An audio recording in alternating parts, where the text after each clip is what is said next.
ॐ तद्विष्णु परमं पदं सदा पश्यन्ति सूरयः दिवीव चक्षुराततम्।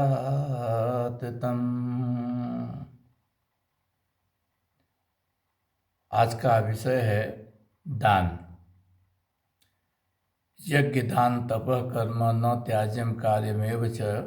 यज्ञ दान तप, इसी पर हम पीछे के कुछ क्लासेस से डिस्कस कर रहे हैं। हमने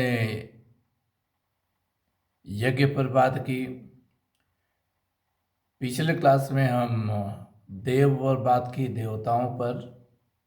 वास्तव में आप जानते हैं, कल के क्लास को आपने देखा तो देवताओं की परिभाषा में एक बात दान की आती है। जो दान करते हैं वो देव कहलाते हैं। जो दीपन करते हैं, मतलब विद्या का दान करते हैं, वो भी देव कहलाते हैं। और जो सत्य विद्याओं का दान करते हैं, द्योतन करते हैं, तो वो भी दान में ही आता है एक तरह का। उसको भी, वो लोग भी देव कहलाते हैं। तो जो भी देव हैं वो दान करते हैं। यह यूँ कहें कि जो लोग किसी न किसी रूप में दान करते हैं वो देव कहलाते हैं। जो जड़ देव हैं वो भी सूर्य आदि, वो भी बिना उनके हमारा जीवन नहीं चल सकता, तो वो भी दान करते हैं।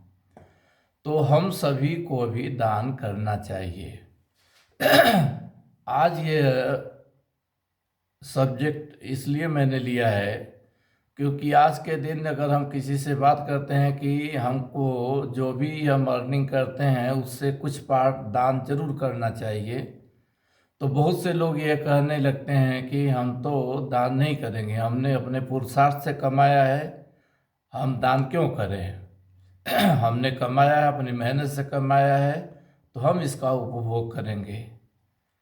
यहीं पर आदमी गलती कर जाता है। वो समझ नहीं पाता है कि वो अपनी मेहनत से तो कमाया है, लेकिन उसमें बहुत कुछ उसने दान भी लिया हुआ है। वास्तव में हमें कुछ चीज़ें इतना फ्री में मिल जाती हैं कि हम उनका वैल्यू ही समझना नहीं चाहते, हम उनका वैल्यू ही करना भूल जाते हैं। हर श्वास पर हम दान पर डिपेंडेंट हैं।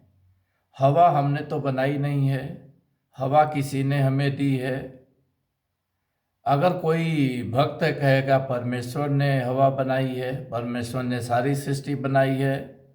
अगर कोई कम्युनिस्ट है तो वो भी ये थोड़े कहेगा कि हमने ये हवा बनाई है। वो भी यही कहेगा प्रकृति में बना हुआ है, अपने से बन गया। वो शब्द यह नहीं कहेगा कि परमेश्वर ने बनाया, लेकिन वो भी कहेगा कि ये अपने से बन गया है या प्रकृति ने बनाया, तो वो भी तो वहाँ से दान ही ले रहा है। बिना हवा के हम कुछ क्षण भी जीवित नहीं रह सकते। हमारी सारी प्राण शक्ति क्षीण हो सकती है और वो हमें फ्री में मिल रही है, तो वो दान ही है। बिना उस दान के हम जीवित नहीं रह सकते हैं। तो अगर हम दान ले रहे हैं, पानी है, सूर्य का प्रकाश है, भूमि है, विदाउट इन सब चीज़ों के हम जीवित नहीं रह सकते। इन्हीं सभी चीज़ों का हम उपयोग करते हैं, चाहे डायरेक्टली करते हैं या इनडायरेक्टली करते हैं। डायरेक्टली जैसे हम हवा का उपयोग तो हम डायरेक्ट कर रहे हैं, अनजाने में ही कर रहे हैं, लेकिन कर रहे हैं। दूसरे जो जीव हैं जिनको ज्ञान बिल्कुल नहीं है, भोग योनि के जो जीव हैं, उनको इस बात का आभास नहीं होगा कि हवा ले रहे हैं और वो बाहर से ले रहे हैं। अगर वो कहें कि हम तो अपने से सरवाइव कर रहे हैं तो दूसरी बात है, लेकिन मनुष्य कहता है तो ये बहुत ही दुखद भी है। कभी कभी इसको हास्यास्पद भी कह सकते हैं, क्योंकि हर सांस जो हम ले रहे हैं, जो जल पी रहे हैं, जो इस भूमि पर हम रहते हैं, जिस भूमि की उर्वरा शक्ति से हम अन्न पैदा करते हैं, फल पैदा करते हैं, तो वहाँ भी कहेंगे कि नहीं, हमने अपने श्रम से अन्न और फल पैदा किया है। हमने अपना श्रम जरूर दिया है, लेकिन श्रम जो है वो एक पार्ट था। श्रम से जो भी हम उगाते हैं, अन्न या फल पैदा करते हैं, वो उसके उगाने का केवल एक हिस्सा है। उसमें बहुत से भाग सूर्य का भी है, उसमें बहुत से भाग हवा का भी है, पानी का भी है, भूमि का है, उर्वरा शक्ति जो भूमि में पड़ी है उसका है, जो वातावरण मिलता है जिसके अनुसार वनस्पतियाँ उगती हैं, पेड़ पौधे उगते हैं, उन सब का अपना अपना रोल है। हम उनके रोल को इग्नोर करके और केवल अपनी ही जो लगाई गई ताकत है, अपनी लगाई गई जो मेहनत है, हम केवल उसी को ध्यान में रखते हैं। इसलिए कहते हैं कि हमने अपनी शक्ति से सब कुछ पैदा किया, अपनी मेहनत से पैदा किया है, इसलिए इस पर केवल हमारा अधिकार है, इस पर दूसरों का अधिकार नहीं है। तो हमें दान क्यों करना चाहिए? दान नहीं करना चाहिए। लेकिन जो हमने हिंट अभी दिया है, जो भी चीज़ें हमें प्रकृति में मिली हुई हैं, आप जानते हैं कि उनके बिना हमारा जीवन संभव नहीं है। आप जानते हैं कि उनके बिना हम कोई भी चीज़ पैदा भी नहीं कर सकते हैं। फल भी पैदा नहीं कर सकते हैं, फूल भी पैदा नहीं कर सकते हैं, अन्न भी पैदा नहीं कर सकते हैं।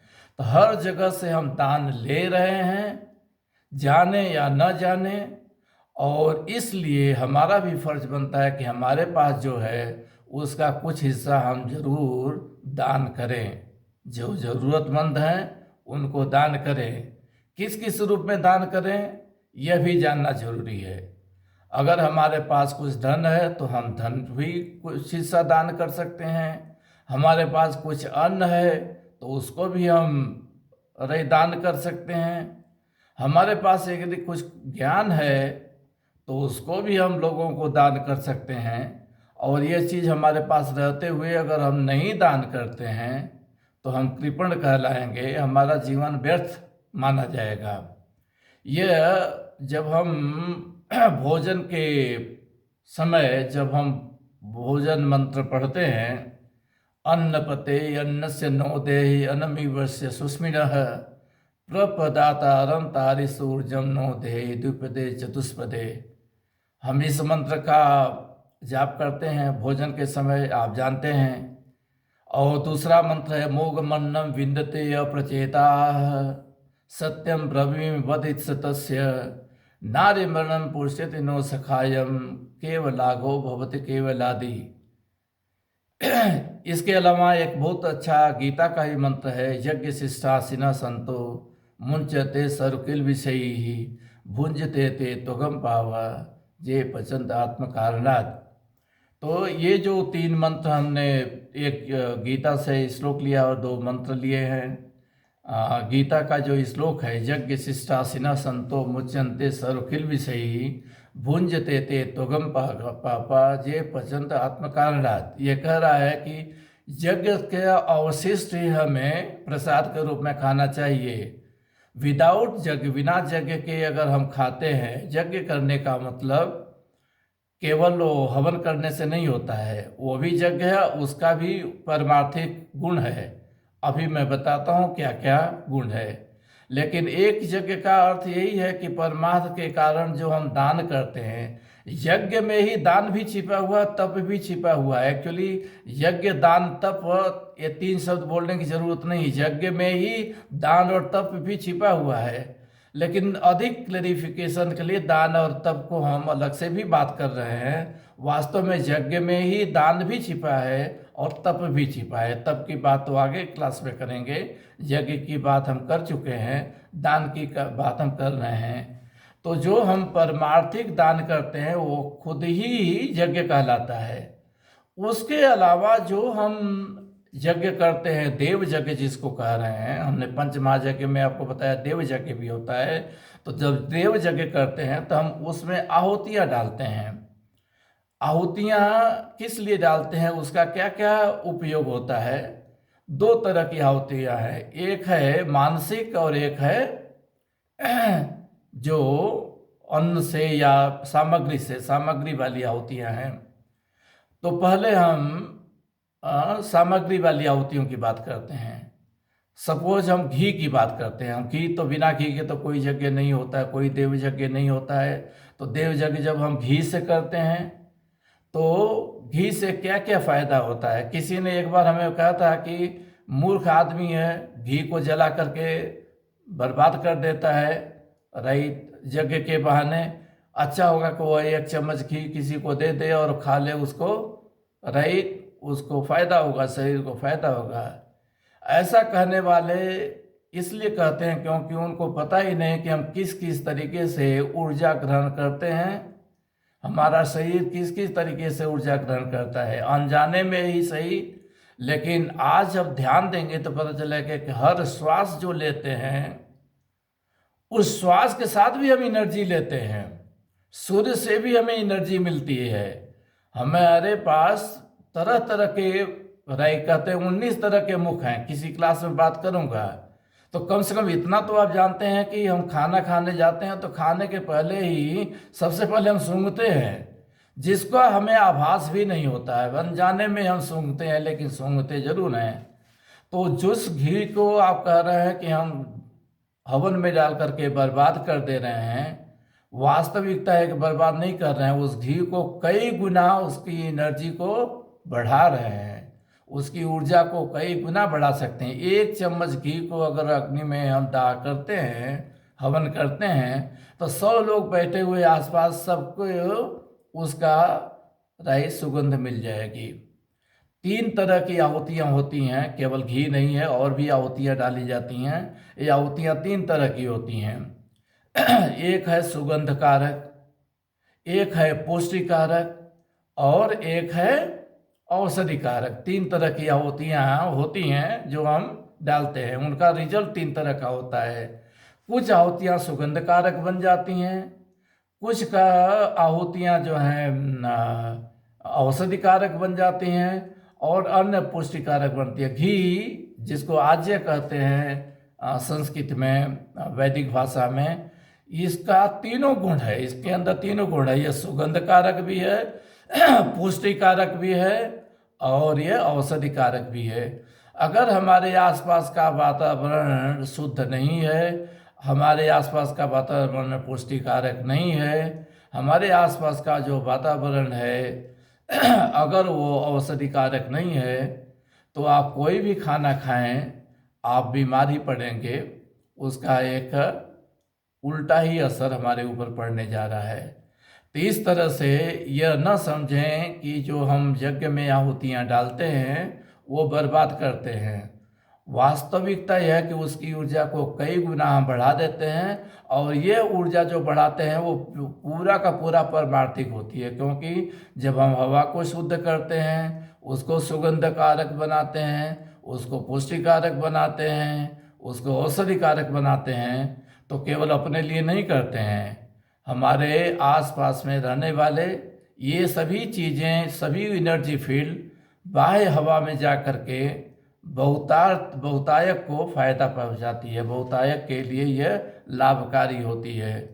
तो हम बहुत से लाभ ऐसे हैं जिससे हम नहीं जानते हैं, इग्नोरेंट हैं, इसलिए हमें कुछ पता नहीं चलता, और अपनी कुछ न कुछ बातें बोलते रहते हैं और कहते हैं कि ये आग में डाल करके बर्बाद हो रही है। इसके लिए समझने की ज़रूरत है कि किस किस तरीके से हमें ऊर्जा मिलती है, और यह जानना है तो पहले भी मैंने बताया था, तद विज्ञानार्थम स गुरु मेवाभिगच्छेत् समित पाणी श्रोत्रियम ब्रह्मनिष्ठम।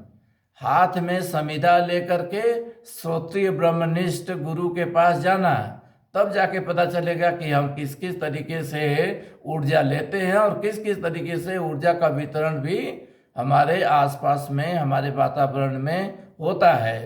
तो सभी चीज़ें अच्छी तरह समझना है तो हाथ में समिधा लेकर के श्रोत्रिय ब्रह्मनिष्ठ गुरु के पास जाना है। क्यों हाथ में समिधा लेकर क्यों जाना है? अब यहीं पर दूसरा पक्ष आएगा हवन का। हमने कहा कि हम हवन करते हैं, आहुति डालते हैं, तो एक पक्ष तो है सामग्री वाला हवन, जो द्रव्य हवन कहते हैं। तो द्रव्यों का हवन, उसमें घी की हमने बात की। बहुत से औषधि कारक आहुतियाँ होती हैं, सामग्री होती हैं, उनका चर्चा हम अलग से कर लेंगे। लेकिन आज ये समझ लो कि जो भी हम सामग्री आहुति में डालते हैं वो सुगंध कारक और पुष्टि कारक और औषधि कारक होती है। उससे हमारा जो वातावरण है शुद्ध होता है और बहुत काफ़ी ऊर्जावान होता है। उससे हम लोगों का परोपकार ही करते हैं। चूँकि हम इसी हवा में जीते हैं, अगर हम हवा को फ्री में लेते हैं तो हमारे आसपास की जो हवा है, जो देव है, हवा है, सूर्य है, जल है, ये जो हमारे पास जो ये देव हैं, उनको भी रक्षित करना हमारा कर्तव्य है।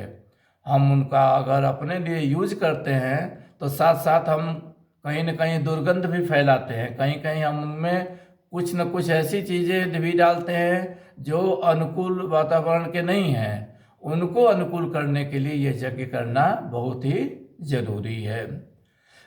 तो समित पाणी का मतलब है कि हाथ में समिधा लेकर जाते हैं। तो जब गुरु कहता है कि समिधा को हवन कुंड में डाल दो, उसका मतलब ये नहीं होता है कि केवल लकड़ी डालता है। उसका मतलब होता है कि वह मन की वासनाओं को, मन में उठी उन सभी शत्रुओं को अभी दाह कर देता है, जो काम, क्रोध, मद, लोभ, मोह कंबाइन टुगेदर मैं उसको कहता हूँ कि ये वासनाएं हैं। तो अपनी वासनाओं को वो हवन करता है। वासनाओं को जला करके, वासनाओं की सविता जब डालते हैं तो वह शुद्ध हो करके वह ऊर्जावान हमें बन जाती है, हमारे लिए बन जाती है।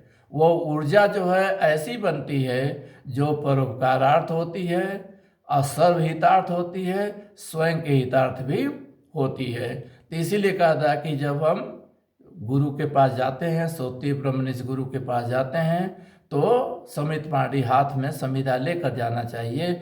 उसका मतलब है कि केवल हम द्रव्य की समिधा नहीं डाल रहे हैं, हम आहुति दे रहे हैं अपनी वासनाओं का भी। उससे अपने को, अपने सत्व को, अपने आत्मा को, अपने शरीर को, सब चीज़ को हम शुद्ध करते हैं। वो बहुत ही ज़रूरी है। यही बात जो हम भोजन के पूर्व मंत्र बोलते हैं, अन्न पते अन्न से नोते अन्नमी वर्ष सुस्मिन प्रप्रदातारम तारिस ऊर्जम नो दे द्विपदे चतुष्पदे। अगर भोजन मंत्र आपने नहीं पहले से सीखा हुआ है और नहीं बोलते हैं तो बाद के किसी क्लास में बताएंगे। ये पहले का रिकॉर्डेड भी है, आप लोग हमारे चैनल को सब्सक्राइब करें, वहाँ पर जा कर के देख भी सकते हैं।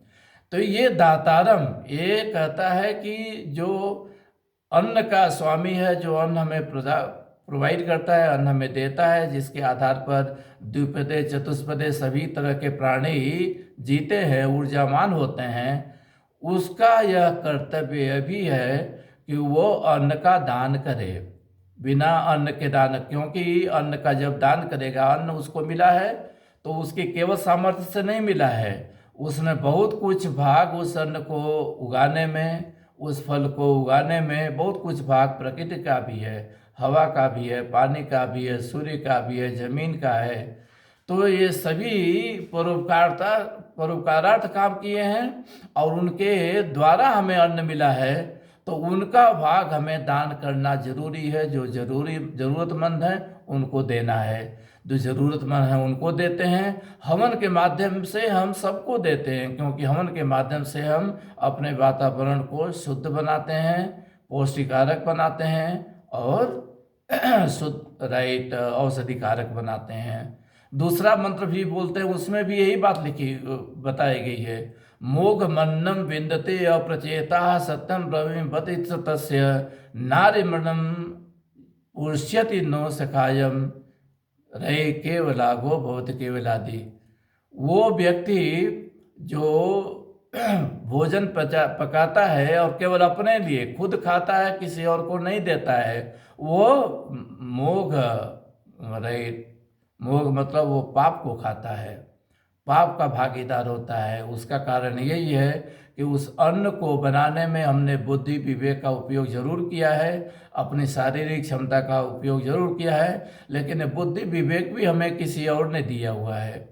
हमारे जो शारीरिक क्षमता है वो भी किसी और ने दिया हुआ है। अगर हम उसको अपना मान भी लें तभी भी हवा को हमने नहीं बनाया, पानी को हमने नहीं बनाया है, सूर्य को हमने नहीं बनाया है, भूमि को हमने नहीं बनाया है, तो ये जो भी बाकी चीज़ें हैं मिल करके जो अन्न पैदा करती हैं, उस अन्न पर केवल हमारा अधिकार नहीं है।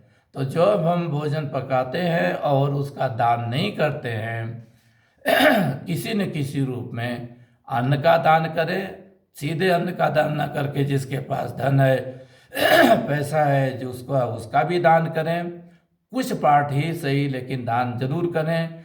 आपके पास अच्छा कोई ज्ञान है, उसको भी अपने साथ लेकर मरने की ज़रूरत नहीं, उसको भी लोगों को अवश्य दें। रही दुख की बातें है कि आजकल हम ज्ञान का दान देना भी चाहते हैं, कुछ जो हमारे पास है लेने वाले नहीं हैं, क्योंकि सभी लोग उसी चक्कर में पड़े हुए हैं। सभी अपने अपने मेहनत करके अपना अपना कमाने में लगे हुए हैं। कभी यह ध्यान ही नहीं देते हैं कि उनका लोगों से क्या डिपेंडेंसी है, क्या क्या चीज़ें जो हैं वो उनको सपोर्ट करती हैं जीवित रहने के लिए। बाहर की जो चीज़ें हैं, जो भी है हवा पानी है, तो उसका वो ध्यान कभी नहीं रखते हैं। इसलिए आज हमने आपको ध्यान दिलाया है कि जो कुछ भी आपके पास है वो सब कुछ केवल आपके मेहनत का फल नहीं है, उसमें बहुत कुछ बाहरी वातावरण का से भी लिया गया है, उनसे भी सहायता ली गई है, बहुत कुछ प्रकृति से ली गई है, और वो सब के सब चीज़ें प्रकृति प्रदत्त है, प्रकृति ने दी हुई हैं। इसीलिए हम आपसे अनुरोध करते हैं कि आपके पास जो भी है, ज्ञान है, धन है, अन्न है, सबका थोड़ा ही सही लेकिन दान अवश्य करें। अगर ऐसा नहीं करते हैं तो आप पाप के भागीदार हो जाते हैं, क्योंकि आप हमेशा दान ले रहे हैं और आप जानते भी नहीं हैं कि आप दान ले रहे हैं। इन्हीं शब्दों के साथ आज मैं विराम दूंगा। कृपया चैनल को सब्सक्राइब कीजिए, पीछे के सभी एपिसोड 1 से ऑनवर्ड देखिए, और 7760670001 7760670001 पर मैसेज भेज करके ओरेटर TRQC ग्रुप में ज्वाइन कर जाए, सो दैट आपको सारे जो आगे के रूटीन्स हैं, जो शेड्यूल्स हैं, you will be getting it in time. ओम तत्सत।